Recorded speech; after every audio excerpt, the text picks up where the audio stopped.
Baguette Entertainment. Aujourd'hui, vidéo prédiction. Nous allons lire l'avenir de la K-pop de nous-mêmes. Nous ne savons pas. L'année prochaine, du coup, en fin décembre, nous regarderons cette vidéo. Ouais, on va voir si on a eu des trucs justes ou si on est complètement à côté de la plaque. Est-ce que 2022 va être autant à chier que 2021? En sachant que 2021 était encore plus à chier que 2020.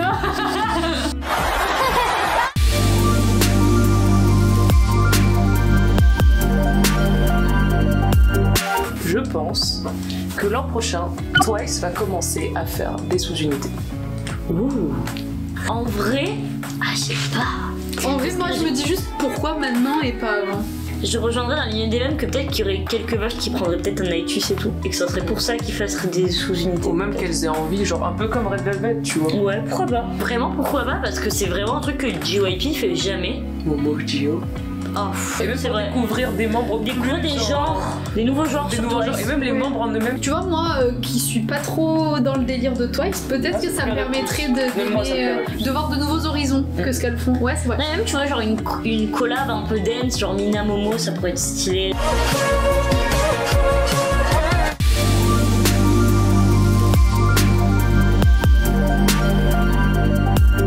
BTS iront à l'armée, mais il y aura des conneries en mode ça durera genre 1 an, et genre juste pour Jin, et après genre ouais le gars il va 6 mois, il revient, il fait un hiatus, enfin bref comme ça. Et qu'il va avoir des règles mises pour eux en mode bon le gars il va se 3 mois à l'armée mais il revient, il repart, et qu'ils vont clairement pas être à l'armée plus de 1 an chacun. Mais par contre je reste persuadée qu'ils vont y aller parce que même eux l'ont dit. Tous les mois ils font une réunion et ils disent qu'ils se réunissent pour prendre une décision, et après on nous dit ils ont pas réussi à avoir un accord, du coup ils vont refaire la réunion. C'est un tel apport économique que s'imaginer 1 an sans eux c'est compliqué.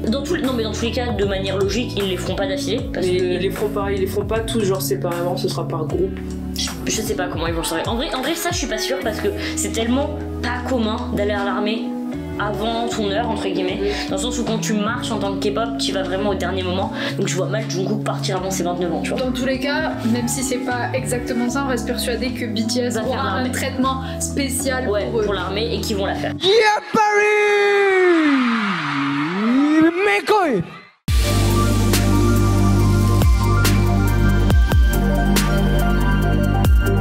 L'an prochain, Tae ne sortira toujours pas son album.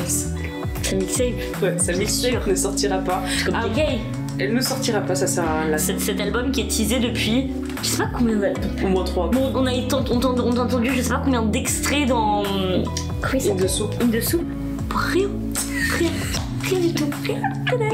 Et JK qui dit je vais sortir ma mixtape un jour. 2018, un jour. Un jour. Bah, j'ai un peu arrêté d'attendre, genre des fois il y a des teasers, je les écoute même pas, j'ai pas envie de vous spoiler. Mais je sais qu'un jour ça sortira, mais ce sera pas l'année prochaine. Clairement pas.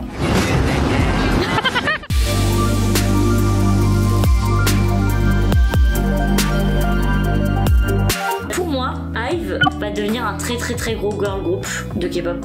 Dans le sens où pour moi elles ont tout pour devenir aussi fortes que des ITZY ou aespa, parce que vocalement elles ont des vrais main vocals, et en danse là vraiment ce qui a mis le point dessus leur agence Starship, c'était la danse, dans le sens où je sais pas il y a combien de danses practice qui sont sorties avec genre fixe point of view 80 degrés, et là vraiment j'ai passé peut-être 1 heure à regarder que des dance practice de IVE sous différents points de vue, et j'étais en mode c'est vrai que de ce point de vue là on voit bien les pieds. Alors je trouve toujours qu'il y a quelques petits points négatifs, genre Wonyoung et Yujin qui sont vraiment au-dessus dans le groupe, même si je trouve que Liz suit pas mal, mais j'aimerais trop que vraiment Starship ça devienne une nation, un nouveau, mais peut-être pas du coup en 2022, peut-être en 2023, on sait jamais. C'est le groupe qui a eu le plus rapidement une victoire dans une émission musicale, donc dans tous les cas c'est très bien parti. C'est très bien parti, et je pense vraiment qu'il y a tout pour, faut voir comment Starship va gérer ça, parce que le dernier succès qu'ils ont géré entre guillemets c'est Monsta X,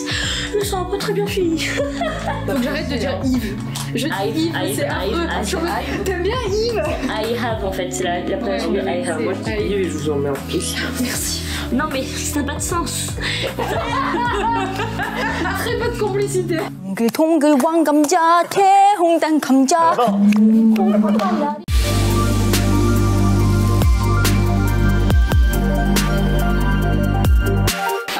Elle en a qu'une. Alors ça, c'est Chloé qui rage le soir dans son lit. un peu trop long. Voilà, léger. Pour moi, en 2022, la K-pop, ça va devenir encore plus huge. Sauf que quand tu atteins un sommet, il y a la descente derrière qui est très rapide. Et pour moi, ça va finir par saouler. D'autant plus que, pour revenir à ton point de Jin qui atteint l'âge limite pour partir à l'armée, s'il part à l'armée, même si il va y avoir un petit peu des trucs qui partira pas complètement, ou enfin, il y aura des discussions à propos de ça, mais ça va quand même pas casser un truc parce que BTS sera toujours huge, mais comme là ils sont vraiment au sommet, forcément ils vont redescendre. Et pour moi, l'année prochaine, ils risquent peut-être de redescendre, ou peut-être en 2023. Avant, c'était une culture voilà, sous-populaire et un petit peu bizarre aux yeux des gens. Et en fait, maintenant, ça devient à la mode. Au début, je trouvais ça génial que tout ça s'exporte et que les gens qui écoutent de la K-pop ou s'intéressent à une autre culture que celle du géant américain soient considérés comme des personnes normales et plus des personnes bizarres qui écoutent des chinoiseries. Le problème, c'est qu'il y a de plus en plus de dérives. On l'a vu avec l'incident à la Fnac.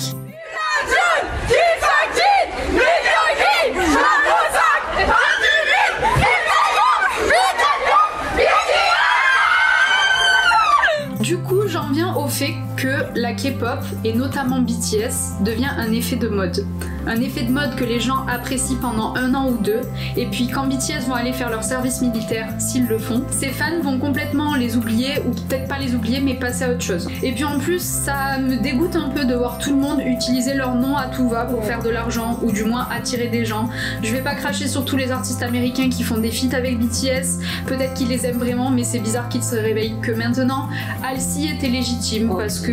Pardon, Halsey, bon bref, elle était légitime parce qu'elle était là un peu avant la hype. Les award shows comme les Grammy qui font tous leurs teasers et toutes leurs pubs sur BTS pour qu'au final le groupe ne gagne pas le Grammy pour lequel il est nommé. Voilà ma prédiction. Prédiction coup de gueule, on appelle ça. Dans tous les cas, j'espère que ça va redescendre. Dans le sens que je sais qu'à la fin, ce qui restera, c'est les vrais fans. Et pareil, genre, les gens qui se permettent de devenir irrespectueux dans des lieux publics sous prétexte qu'il y a un tel ou un non. On rappelle que c'était devant un écran quand même. Oui, devant un écran. Devant un écran. Donc les gars, vous avez 13 ans, va falloir rentrer à la maison, c'est l'heure du couvre-feu, c'est fini. Arrête. Stop. Stop it. Get some help. Non, et moi j'avais plutôt la rêve de le mec qui était triste. Tu es triste? Arrête.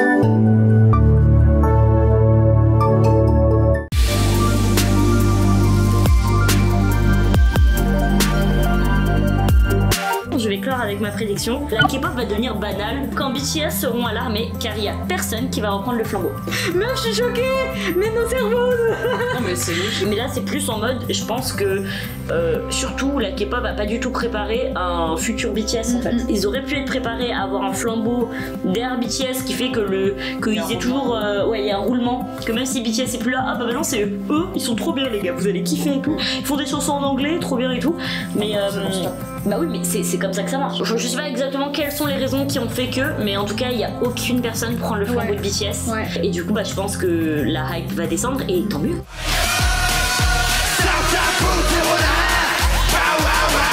용서해줄게.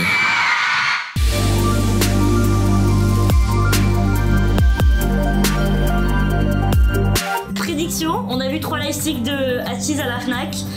Est-ce que c'est une prédiction sur laquelle on va aller peut-être toutes les 3 au concert d'Atis? Peut-être pas. Prédiction, est-ce que Atis va avoir le concert va avoir lieu? Alors, prédiction confinement ou concert? Non, on parle pas du Covid. Non, on parle pas du Covid.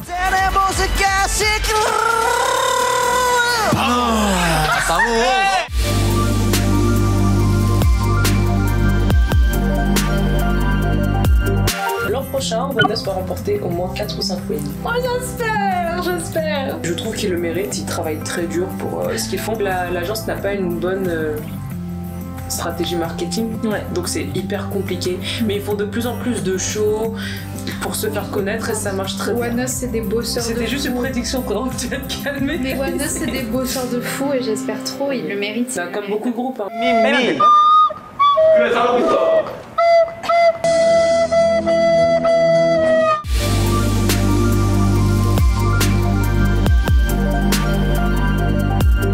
Je pense que Red Velvet va disband l'année prochaine. Ah, mais ça c'est sûr. Oui, je pense. Et pour moi, soit toutes les membres restent, soit toutes les membres partent. Mais je pense pas qu'elle continue à genre à 3 ou des trucs comme ça. Non, moi non plus. Moi aussi je le sens, le disband. Bah j'espère qu'elle continue, même si j'y crois très peu, parce qu'en fait je vois bien Irene faire du solo, enfin faire des dramas, des trucs comme ça, rester dans SM. Joy aussi. Joy rester dans SM, faire du solo, faire des dramas, pareil que Irene. Je vois bien Yeri arrêter totalement. Je pense que Yeri, le milieu lui a pas trop réussi et je pense qu'elle va arrêter. Wendy, je la vois bien faire des OST, du solo, puisqu'elle met une vocal de ouf. Et je vois bien Seulgi redébute dans un truc spécial, genre Eunice, machin et tout, avec des holds et tout. Ou se lancer en solo, mais vrai solo K-pop pour le coup. Moi, la solo K-pop, je la sens bien. Mais en tout cas, je la vois bien quitter SM. Je les vois bien aussi extend le contrat toutes les 5. Mais peut-être pas faire d'activité un peu à la SNSD.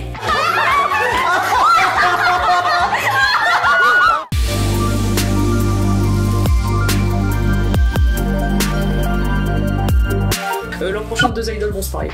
Pas ensemble, mais il y aura deux mariages encore. D'idol Yuna et Oh, Unite. Oh, United. T'imagines, il y a un mariage. United de ouf. Oh, ça serait trop bien, ça serait incroyable, je vais trop vite. Ok, prédiction, mariage United. Oh, United, ouais. mariez-vous.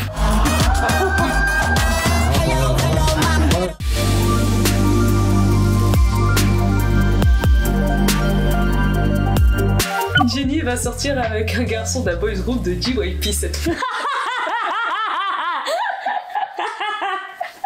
C'est vrai qu'elle a fait SM, YG, il manque que JYP. Je me suis dit, Biggie, ils sont trop jeunes. Elle est sortie avec Kai. Ouais. Est-ce qu'elle est toujours avec JD? Je crois que c'est plus d'actualité. Mais ouais, mais il n'y a jamais eu d'actualité. Il n'y a jamais eu d'actualité. En fait, un jour ils nous ont dit sortent ensemble, puis après on a plus entendu parler. C'est ça. Ah, mais JYP, il n'y a pas de Daisy. Bah oui, mais c'est Daisy qui est techniquement le plus vieux maintenant. Ou tout PM.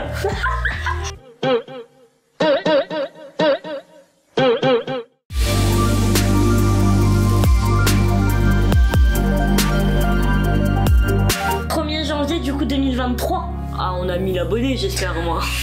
Sinon je me casse, hein. Sinon je quitte Baguette. Arrête, je vais te porter la poisse. J'espère qu'on pourra faire des lives en fait. Genre moi j'ai trop cette attache au live. J'adore les lives, j'en regarde beaucoup trop. Et j'adore ce truc de les gens parlent, ils discutent et il n'y a pas besoin de cutter, il n'y a pas besoin de... Juste les gens ils échangent en fait. Mais j'aimerais bien faire des lives et du coup... juste avoir la possibilité d'avoir une communauté qui veut bien parler, échanger sur différents sujets.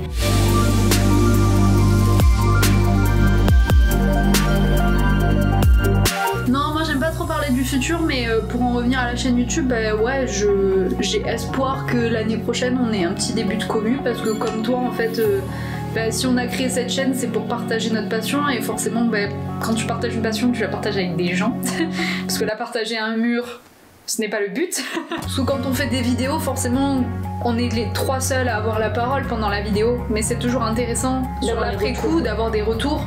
Même savoir si ça plaît aux gens. Parce que honnêtement, on sait même pas si ça plaît ou si ça plaît pas. Qu'on nous dise est-ce que c'est de la merde ce qu'on fait, est-ce que c'est cool, les points positifs, les points négatifs. Et que les gens, en fait, juste comme un groupe de potes. Que, en fait, on soit pas les 3 seuls protagonistes dans nos vidéos, mais qu'il y ait la participation de cette communauté aussi.